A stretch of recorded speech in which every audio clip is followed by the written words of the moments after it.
Playing on the G and the C string is a skill that we must learn because these strings are by far thicker than these top two strings. And this is probably the reason why many of us, maybe you, play cello. So you have to get to know them. They have something what I call inertia, but it's not the correct terminology. Because they are so thick, and if you just look right here when I pluck them, you can see it move as opposed to the A string. Not as much, but the C, look at that. Same thing with the G. Less much. But these strings are as thick and they're just as high on the fingerboard as the other two strings, you know. They are just as high. So it does require energy to put your fingers down on it. Put your fingers down. Now, in order to play the instrument, you do have to have a sense of strength in your hand. So before we actually start playing, I have devised a sort of warm-up, a physical warm-up for playing the instrument, because it is a physical activity. Two things you can do, right? So if you want to follow along, just do this. You put your cello down. I'm going to go to this perspective so you can see both what I'm doing, maybe even all four of them. There you go. Okay. So what I'm going to do is I'm going to take my two hands, and I want to release tension on my shoulders. Okay, so I'm just going to release the tension. Let's see if I move this here, but no, right there. Here, right there. But I want to release the tension on my shoulders right here. Okay, and so a good thing is to sort of roll the neck. When you roll the neck, you want to open up the muscles there. So I'm going to do it. I'm going to roll the neck one side like this. Roll the neck and completely open. Have this arm here lying as relaxed as possible. Then roll the neck this way, opening that up. Remembering what that feels like. Rolling back this way. Get a microphone here. Keeping that left side completely relaxed. Once more, rolling this way. Bring the chest up. Roll back. Have that chin not forward, not back, but in a neutral place. Align your spine. Always push my chest forward. That's should you always be sitting on the cello. You should always be sitting in this, I call it superhero position. So, see right there? You always should be sitting forward. You should be sitting on the edge of your chair, but you see right there. There we go. You can see the curvature of the back. You should always, not like this. See that? Like that, you can see the line. So you should always be sitting with the curvature of your spine that way, and then you see how it curves back, more like that, as you can see. So this is the way I always sit, okay? But you can't see it much. I'm always sitting that way. Chest out, like this. We're all anatomically different, but that's very important. So, you want to get warmed up back to this. So now we're going to take our hand. We've done those head rolls. And it's important to get your head rolled. Now, if you feel any sort of cracking or grinding, that's natural. Sometimes you have air pockets in that neck of yours. And if you're carrying any tension, you're going to hear it. You want to do a full roll. It's important to have your shoulders completely dropped as much as possible. The second technique, warm-up, is to stretch out the chest. Take both hands, put it on the back of your chair. And what you're going to do is you're going to drop into your rib cage, like this, like you're hanging from the top. Okay, I'm going to do it again. So I'm grabbing the back of my chair. Doesn't matter which, if you want to A better stretch for your arms. You can go higher, you can go lower, but drop into and really stretch out those pectoral, particularly the minor pectoral muscle. That's the one that we use a lot. It's underneath the pectoral muscle. So there we go. We're stretching that out. Really hang into it. We're stretching out the arms. Really feel it pulling everything open. Again, let those arms come down. Do it again. Hold the back of your chair.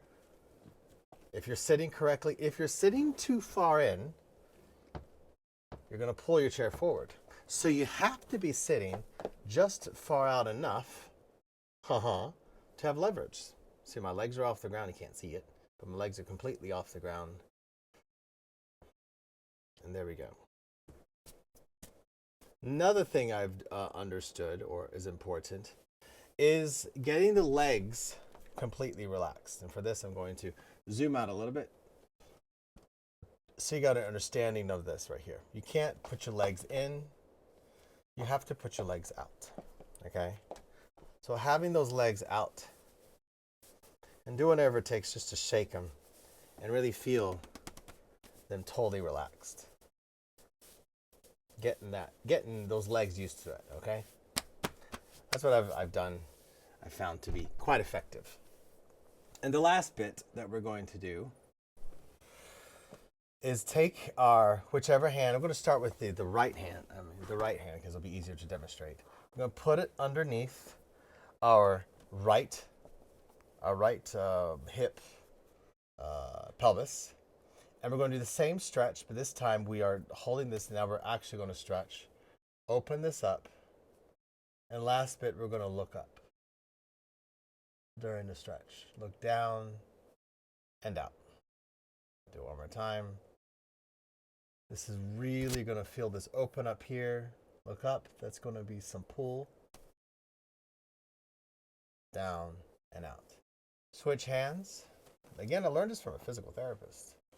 Called thoracic outlet syndrome, which I don't have, but I was feeling carpal tunnel, real fluid tension. If you ever want to not feel tension on your body, then do some hanging off a bar. But we don't have a bar, so this is a second best thing. Here we go. Straighten, put out the chest, look forward. Drop the head with the left hand below the pelvis on the left side. Look up and feel that stretch. Again, stop if anything causes you pain. I'm not a registered physical therapist nor a doctor. I'm just a cello teacher that finds tension in my body. Once again, everything's opening. Up. Down. I like to end it by rolling those shoulders. Get as relaxed as possible. And getting ready. Now we're going to have to warm up the bow. So pick up your instrument, and we're going to do only open strings at this point. Adding breathing to the open strings, okay? So we're going to add some breathing to this exercise. So with you're going to choose whether the up bow or the down bow is your inhale or exhale, okay? Yes, so I'm going to choose, let's choose the, since it's a low string exercise today, we're going to remain primarily on the low strings. We're going to breathe in and then exhale.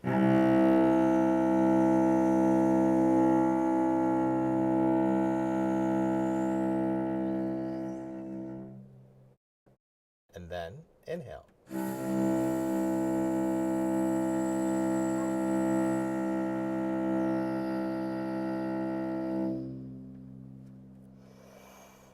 Really fill up those lungs. Exhale.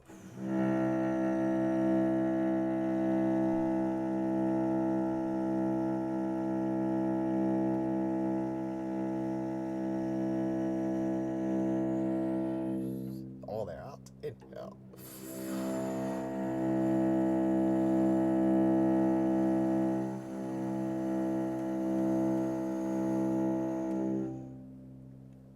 And then roll those shoulders back.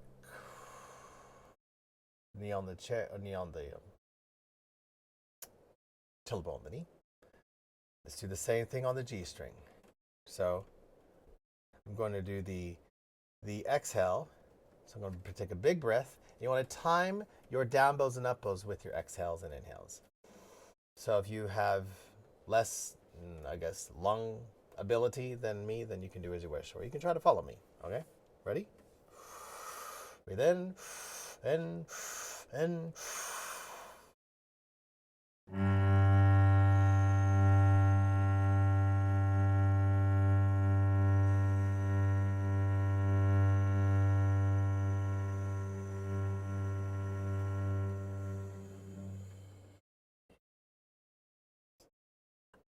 Inhale.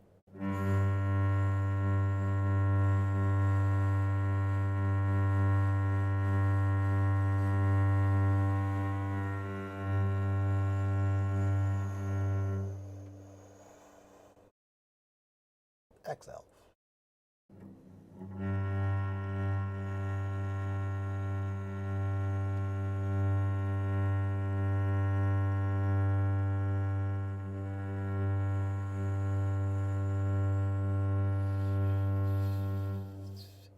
Inhale.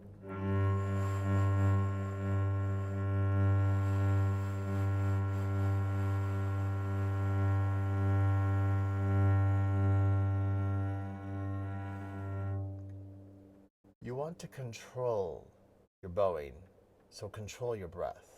The slower that you can do this, quite possibly better you can control your bow. Because bowing on the instrument is like very much breathing.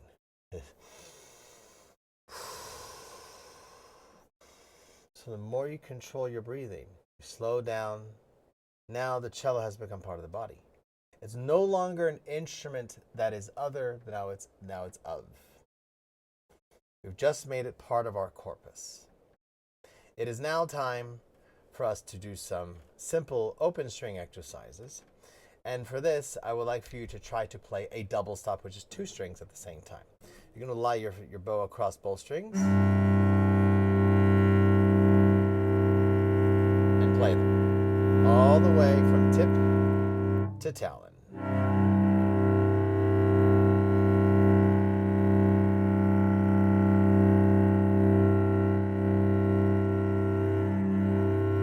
If you want to add breathing to that, you certainly may.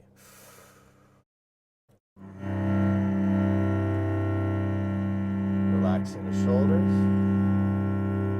keeping the movement going.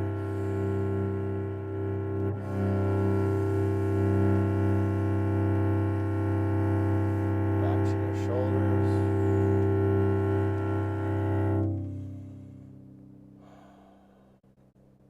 Always reminding yourself that you are not just playing cello, you are now cello. It has now become a part of you. And this breathing exercise with open strings will help you start to understand that this is no longer a box of wood, though pretty. It is now an extension, not even that. It is a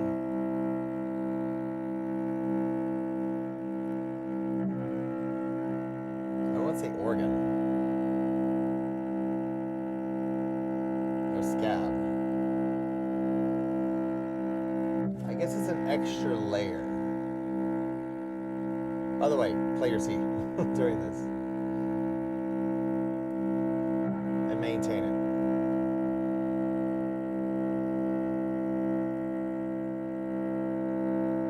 When you sweat, you create an extra layer on your skin. It's temporary, but essential and necessary. Also, when you cry and when you're sick, so mucus and tears. I don't want to call it sweat.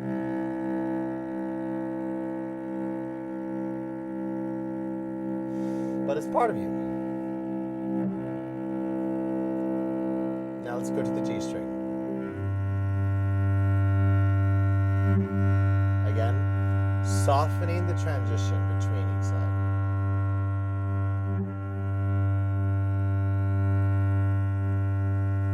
I don't want to say like toenails or fingernails.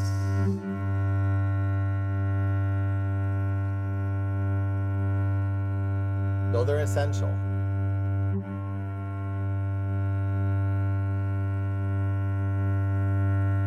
What helps you express yourself? Hair. You like hair? Maintain the sound.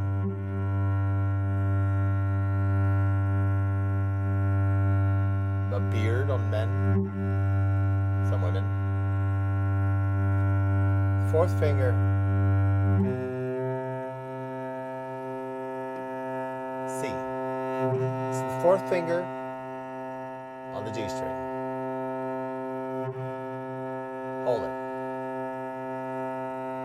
as I'm talking. Relaxing your shoulders. Try double stop. That's the C string with the C above.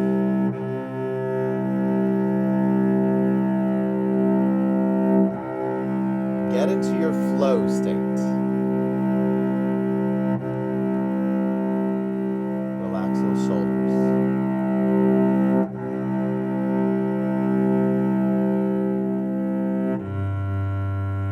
And we'll end with the long C. All the way to the tip. And let it die away. Okay. In Suzuki Book 1, we have these 3 songs, 10, 11, and 12. It's going to help us play a little bit on these low strings. But we're not done with our warm-up. No, not even.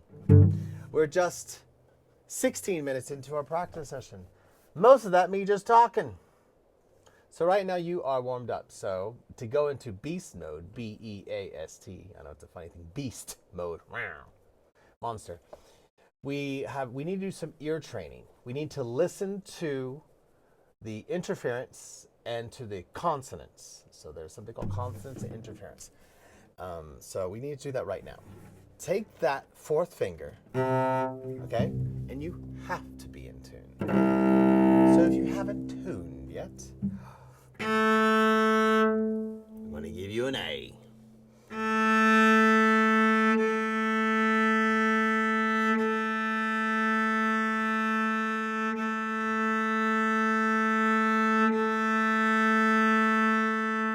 There's a D.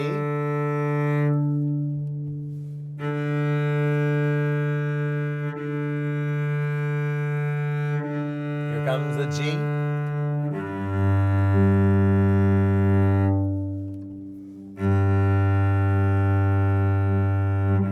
And then the C. I want you to take your fourth finger and put it on while playing the C, the G string, first position. Okay, first position. And double stop now. Now if you hear a warble, a wobble, a wob wob wob, you're going to hear it now.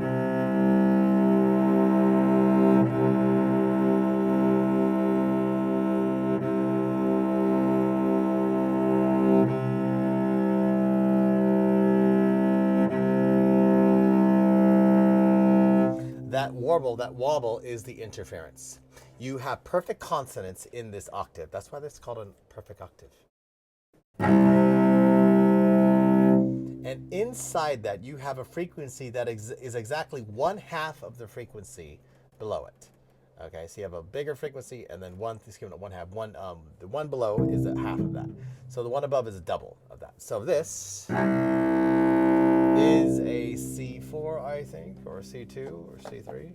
I didn't get my numbers down, but this is a C, and this is the C above it, exactly twice the value in hertz.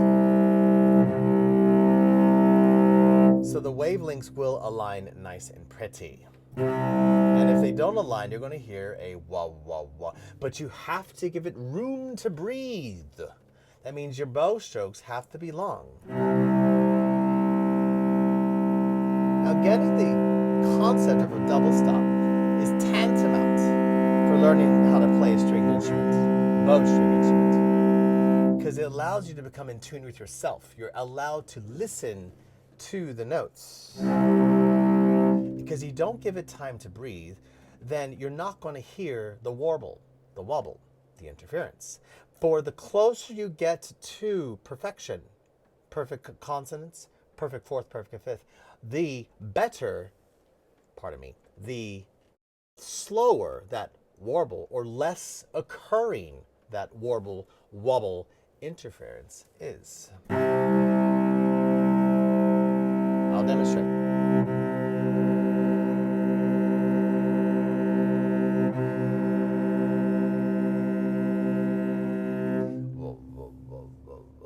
Hear that?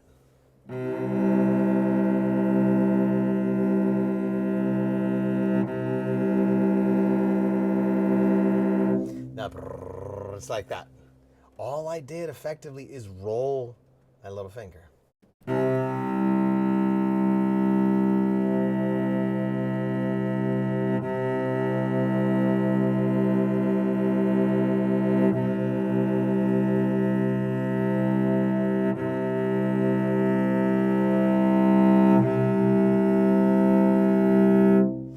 You have to give the cello time to create that sound, because you're shooting out two frequencies, and they're going to hang out up here, and then they're going to, well, sort of not align. And then the brain needs to understand what that is. So all this takes more than that stuff. Can you hear it? Only a trained ear could tell you, well, that's how that's a little off sharp.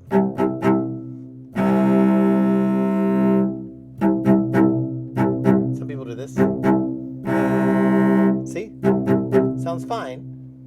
Acceptable, but when you play them together,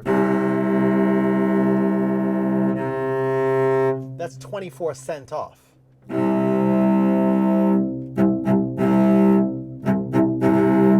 not going to hear it unless you give it what? Room to breathe. The notes need to breathe. So breathe into them. Breathe that essence into them. Since you're playing only in the first position, we're going to play a little bit of this. So now we've done some little ear training and bowing and ear training. The B, E, and the S of the beast mode will be not the I'm forgetting A. The A of beast mode.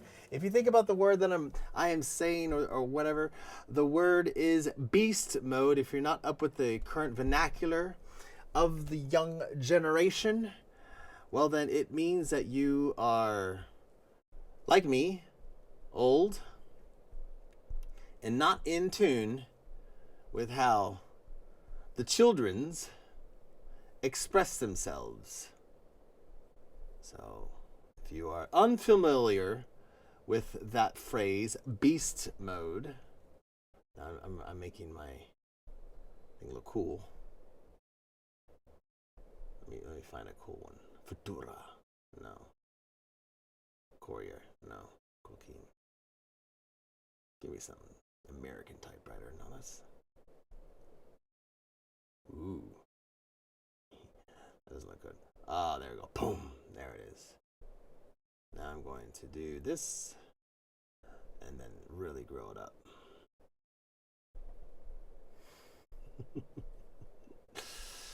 Yes, mode. I'm not trying to be hip because I'm far from a hip person. There we go. Literally put it on there. Beast mode. There you go. Right? Boop, boop, boop. So what is beast mode, right? The first is the B. B-E-A-S-T. Yes. I'm serious about this. Well, so I'm not going to do that one right now. The first is the B, and the B means to bow. Second is ear training. A is arpeggios. So we're going to do some arpeggios now, and this is to get into your mode of like practice and improvement on cello. So let's do some A arpeggios. Now for the song that which we're playing, which is in the key of C major, we should play one octave C major arpeggio on the low string. Why not? If you're unfamiliar with what a one octave C major arpeggio, get your scale book out. If you don't got a scale book, buy one. It's on Amazon. And yes, I hope that you learn to always warm up with scales and arpeggios. Well, we're doing the inverse. We're doing arpeggios, then so. Find that fourth finger and let's go.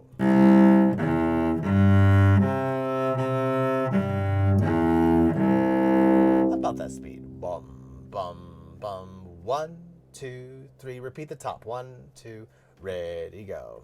Repeat.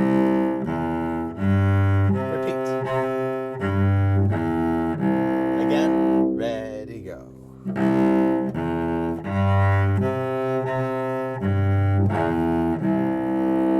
Let's think about the bow now. I'm going to think about the bow. 1, 2, ready, go. 5 times.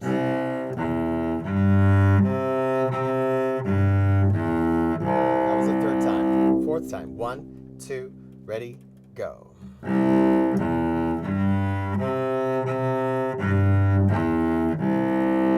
And always 3 times during lesson, 5 times during practice. 1, 2, ready, go.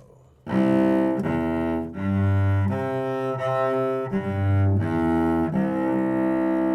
going to play it another time without stopping. We'll just do 5 in a row.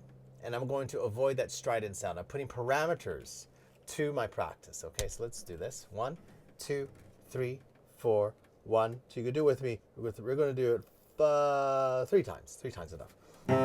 2, ready, go.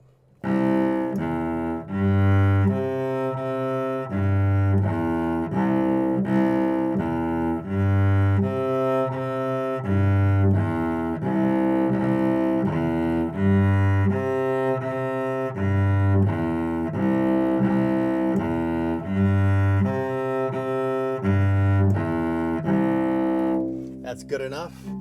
That's good enough for now. All right, so we now took care of the A. The S is the scale. Scale in the key of C major. Presumably we're playing in C major. Let's do a C major 1 octave scale, starting on the C string. 1, 2, 3. And the T means tempo. So let's do it, the ST in together. 1, 2, ready, scale.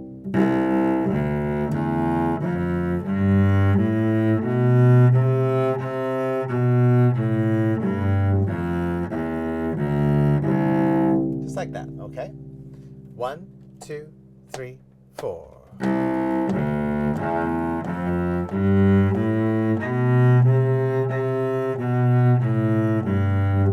Now, 2, 3, 4.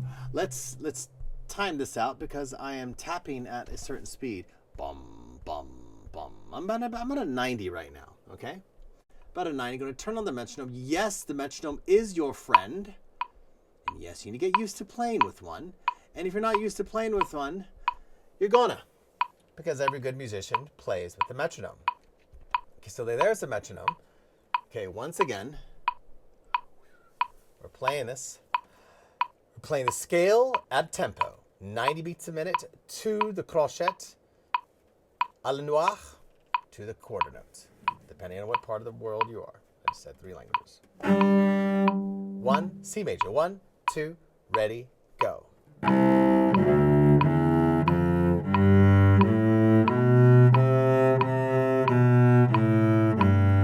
Let's loop it. Another.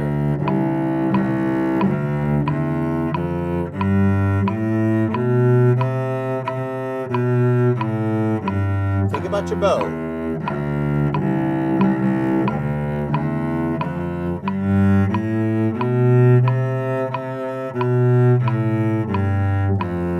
Two more. Keep that wrist as loose as possible. Chest up. Last mode.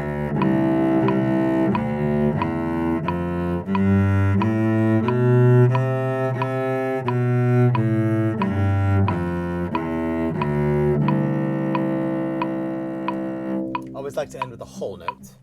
Let's do inverted scales. We're going to start the top, the tonic at the top, invert the distance. We're going to go from the top to the bottom to the top, okay? So start C, down to C, and C again.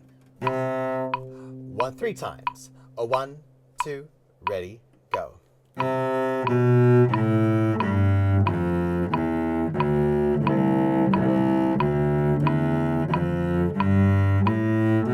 Again.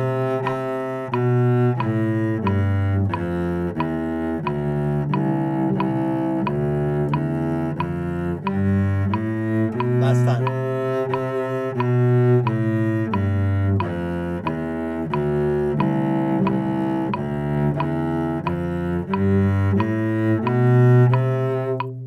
Right, there we go. At this point, if you need to relax or something, or get ready, or you're ready to do your practice, shake it out, because now we're going to start some playing, right? Yes, it's the song that's on the menu, though it shows that is in the key of G. This is long ago. It is technically in that key, but you don't play the F sharp anywhere. So it could be in C, but it's in G. In other words, the scale that which we just played is relevant. It's relevant. Otherwise, you play F sharps. What is the F sharp on your string? Right there. Technically, this one works. Right. Shake it out if you need to. Do a little stretchy of the neck. All right. So bum, bum, bum, bum, bum, bum, bum, bum, bum, bum. Now, if you've never played this song before, then you ought to practice it with your pizzicato. If you've never played this song before, you got to pizzicato it, okay? You got to look at it. So there it is. It's called Long Ago. No, it's not beast mode. Though I kind of like the way that looks. Cool. It's called Beast Mode Ago. Let's put this up here. Let's put it over, somewhere else so it doesn't interfere. Yeah. No, this one I'm going to do. Beep. There we go. Pop, pop, pop. There we go. So it's not deranging, as they say in French. C'est pas vous déranger. C'est pas vous déranger. All right. All right. If you never practiced before, practice it. Because we're going to get right to the bowing. Pizzicato it. All right. Because you should always learn it. We're going to do the whole thing. So, that's the first movement. Remember, this lesson is about playing on the low strings, not pizzicato. If you want a pizzicato an instrument, go learn the guitar.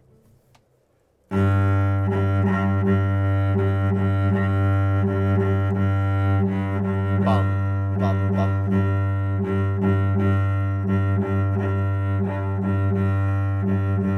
You know what I always think about? You do this, by the way.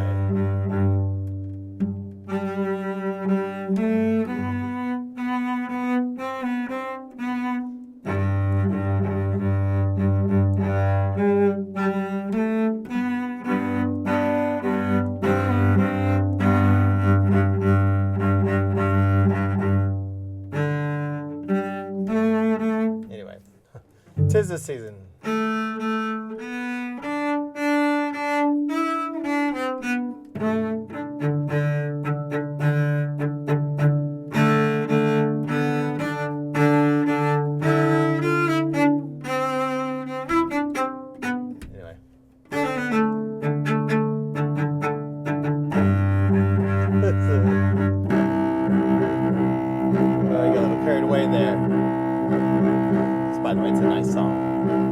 Outside of America, nobody knows what that song is.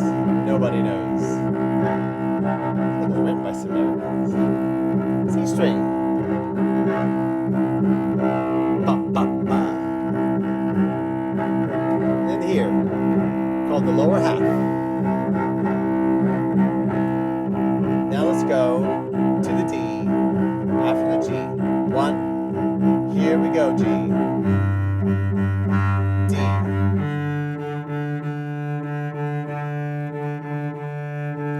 You're not going to stay there. Keep the bow. You want to get into your flow state, okay? Being able to sort of pick up what I'm about to do and understand how I'm going to change these, I'm always going to teach you how to think like a cellist. I'm not going to throw curveballs at you. There's a certain, like, not alchemy per se, but a frequency that you have to pick up as another musician. Okay, so I'm going to do this again. Join me. Now I'm going to change at one point. See if you can pick it up.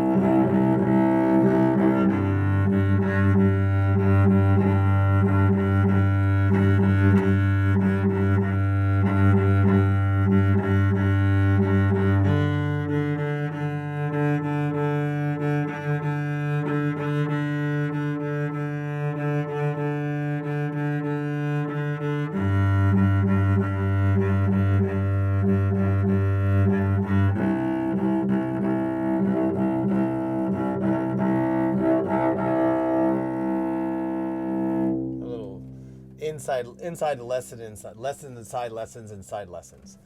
When those Russian, well, those little wooden dolls that open up, they're not just Russian.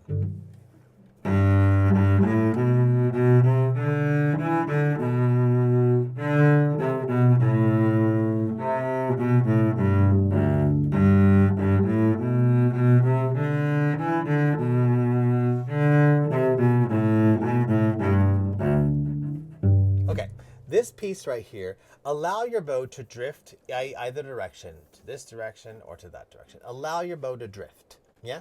Allow that bow to drift. So bum, bum, bum, bum, bum, bum, bum, bum, bum, bee, bum, bum, bum, bee, bum, bum, bum, bee. So on those quarter notes, following the half note, do a little more effort called a martelet, on va marteler, lâcher, okay? So we're going to give a little more effort to the quarter note just before or just after, following the half notes. I'll tell you martelet, there's no marking for that, you have to know. Just the first line. 1, 2, lower half, not here, not here. And you paid for the whole bow. Use it. I swear, some people just use as much. Paid for all of it. Use it. 1, 2, 3, 4. Bum, bum, bum, bum, bum, bum, bum, bum, bum, bum. If this is too fast, you can slow down the video. 1, 2, 3, 4. Here, martelet. See that right there? I'll slow it down just a little bit. Dum, bum, bum, bum. Right? Medium moderato, not largo. Okay? So bum. So I'll say on that long note, after the long note, you want to martelet and get that bow a little bit of breath. 1, dun, dun, ready, go, and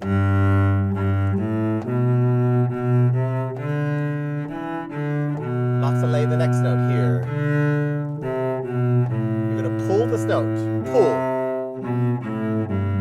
Measure 5.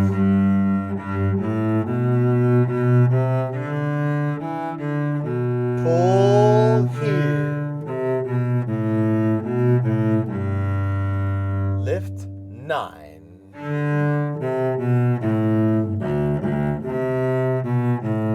Quiet.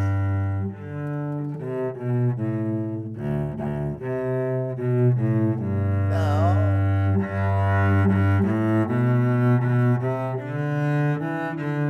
a little pull.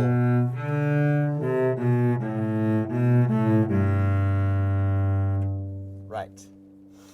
A little technique that you probably see in my music and in my pedagogy. You see these black bars right here, black bar here, black bar here.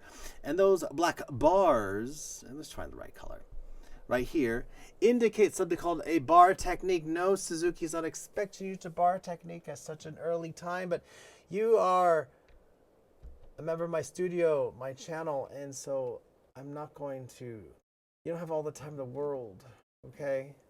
You got to get strong. If you're not strong enough to play this instrument, then get stronger. Get stronger, all right? You got to put your fingers down. And this is a good example, yeah?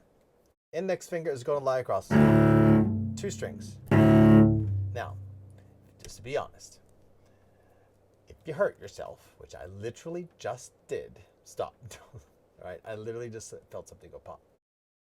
I can't do as much power as I used to because I broke this ligament. Watch my other videos and you'll know that. So I'm highly aware that I have a full piece of my body missing from inside my fingers in there when I got trigger finger surgery. Just be highly aware of that, okay? Index finger across the C and the G string, playing the D natural and the A natural. Yeah? And that's gonna double stop. So when you play this passage right here, land the bar, which means to place. All the time you're playing with the tips of your fingers. When you land the bar, you're literally playing with the inside part of your flesh. Avoiding this crevasse right here. This part right here. I'm going to do that. All right, you can't see that. But there's a crevasse when you bend your finger between the two bits. You want to avoid that. Don't get your finger stuck out, your string stuck in there. Drop the bar.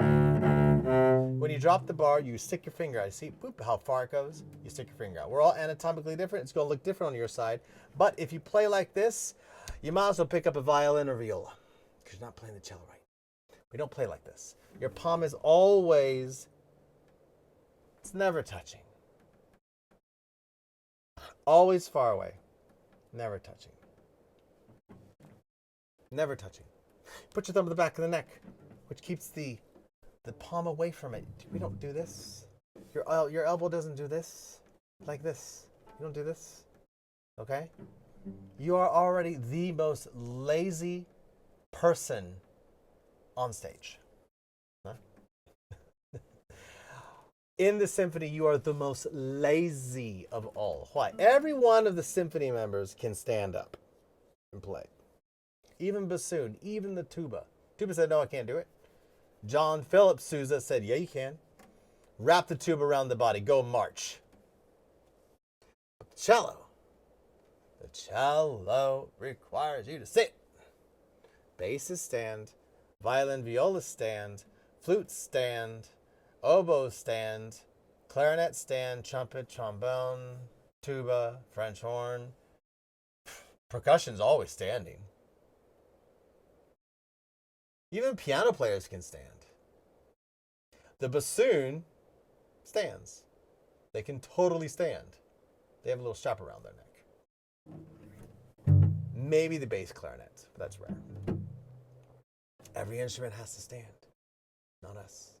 So you're already the most lazy person on stage. Don't show that with your technique. Elbows out. You're playing the wrong instrument if you want to do this. You want to do this? Don't play this one because you got to put your elbows out, right? Be confident that you don't have sweaty wetties right here, okay? Be confident, right? So you got to put your arms out, not this stuff. Elbows up. So, going back to this, you're going to have your palm, it's better to have your palm above the strings, okay? You can have a slight angle to your fingers, grant you. We're all anatomically different, but not this stuff. The palm, see the thumb? Palm is always back of the neck. And the thumb does move along. It's not wedded to one position. It can, because the more you push the thumb to the left of the cello back of the neck, the more it lifts. Look at that. It lifts the palm. It lifts the palm. And that allows me to, I can simply, watch what I'm going to do. I'm going to move this thumb. Now, if I just move the thumb, nothing happens. So I want you to understand an incredibly important concept on cello, which will apply to you in the future. You don't move your hand ever on the cello. You don't move your hand on cello. I'm going to repeat that. The idea, oh, I'm moving my hand. No, you don't move your hand. You never move your hand. I'm going to divide the hand between parts, palm and fingers. But the greater part of the palm, and the fingers, the palm, the hand doesn't move. So what happens when you're going?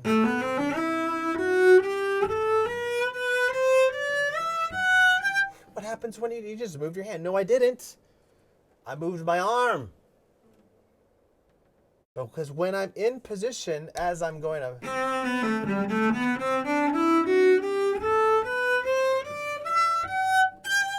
When I'm moving, when I get there, my hand doesn't move.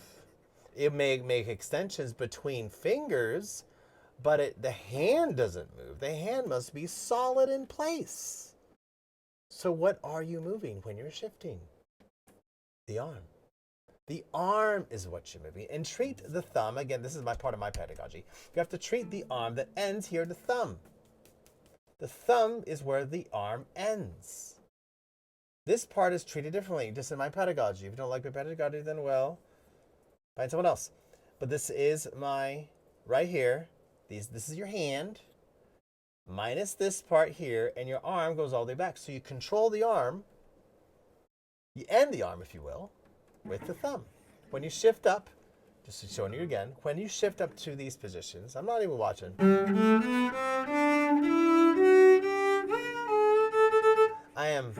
I now think about what I'm doing. That's a big shift. I don't really like doing that.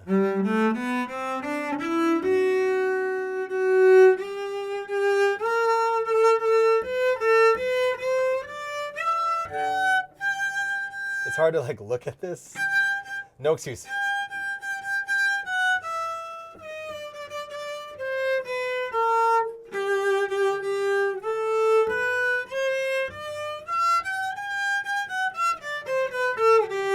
There we go. Got into my flow state. I was like, stop looking at the camera, even though you're looking at the camera, but not really look at the camera. So what am I doing there? I'm really not thinking about where my fingers are going. I'm thinking about thumb, aligning the thumb or maybe the arm, click, click, click. It's very obvious when you're moving up here. If you have good arm technique, the ability to move, in these higher registers accurately. Well, I'm going to push my hand. I'm going to push with the thumb.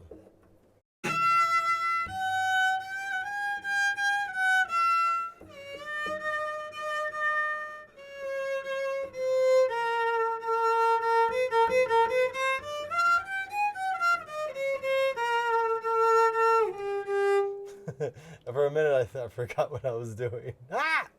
It's okay. It's not a problem. If you're pushing your hand in thumb position, you're pushing each position like this. Now, the same goes for down here when you're moving around. So what I'm trying to tell you is that the arm ends with the thumb. So whatever your thumb is doing on the back of the neck, whatever you learned before this point in time in your life on cello, if you learn it does nothing or kind of hangs up between the first and second, well, bun that, and tell you this. The thumb is essential to keeping your form of your hand. Your hand does this, not this, this. So bun anything you've heard before. That's what you do, all right?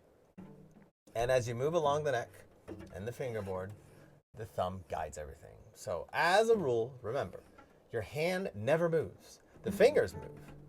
You shift between positions, not fingers. And a position is guided by always 3 dimensions. Wherever the digit is up top, whatever one digit is up top, a second supporting digit, and the arm, the elbow. Here, how many dimensions I have? I have index, thumb, elbow. Here, I have middle finger, thumb, elbow. Up here, I have thumb, index, elbow. The dimensions sort of change a little bit, but it's required to have 2. Always 2 dimensions along the neck, and the 3rd dimension is in your arm. Okay, enough of that. So how are you going to be able to get here? This is one of the rare exceptions. You may lose a little bit of your technique. You're supposed to be thick, but if you have a problem with the bar, you can actually put your thumb behind it temporarily and bring it back. Second, if you have a problem with the bar, look at my middle finger. It is across the index finger. So see that? You can do that if you need to. If you're lacking the strength, because cello is not for the weak and definitely not for the lazy. And if you are either of those, Or if you think you're doing good, you're not. Stop complaining. Nobody cares. Practice better. Practice smarter. All right, so let's do 9. Bum, bum. I'm going to give us a tempo. A nice slow tempo. Bum, bum, bum, bum. 72. Here we go.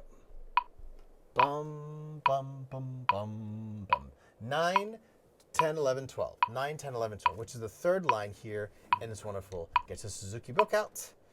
2, 3, 4. Middle half, 2. Middle lower half, 2. Ready, go.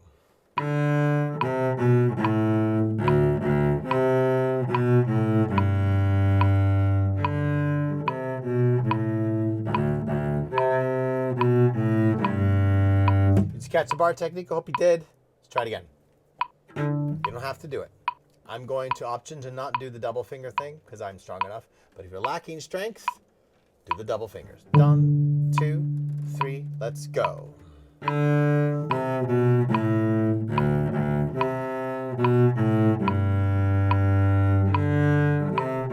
Land the bar. Third time is a charm. 3 times during lesson, 5 times during practice. Technically, this is a lesson. 2, 3, 4.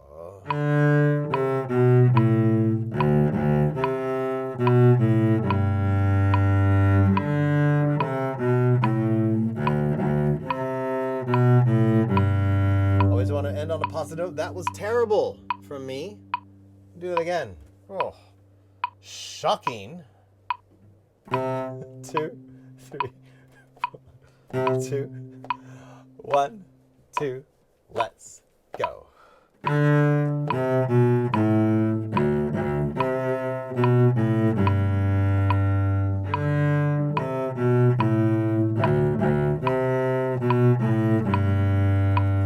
It goes without saying and without expressing much, but your hand needs to remain in form while in the air. When you see a cellist, that's an open string. I'm doing this, not playing anything. You just don't hang out. That's another open string. I'm ready to play the next note.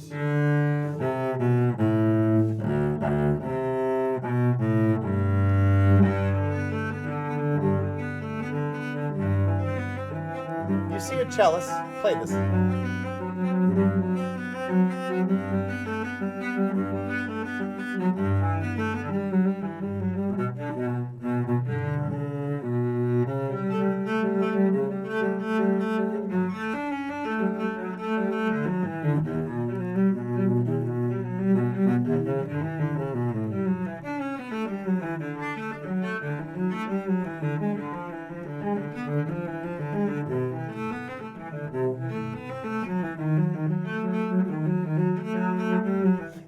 It just looks like I'm tapping around. Tapping, tap, tippy tappies. If I hit the bow, oh.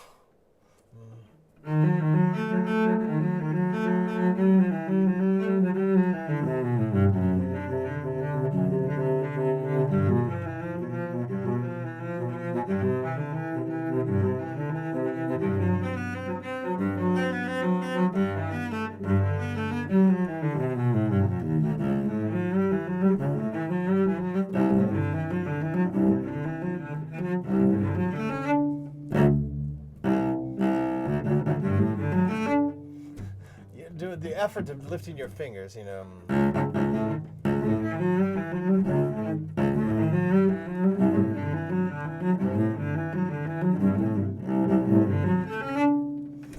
Taking your fingers and being able to control their up and down motion, if you're lifting them up, if you're letting do accordion stuff, it's going to make life harder. So don't do it. Don't do it. It takes practice to play like that. To be played literally, if you take away the bow, you know.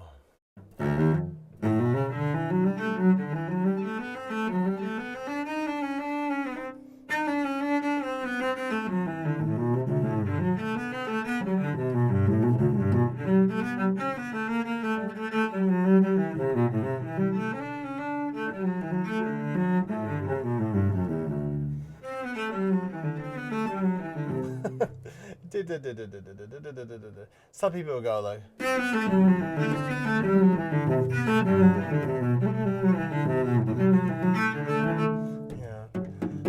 You don't have to play that way. You don't have to play that way. You don't have to play that way. It's silly to play that way. It's too much energy.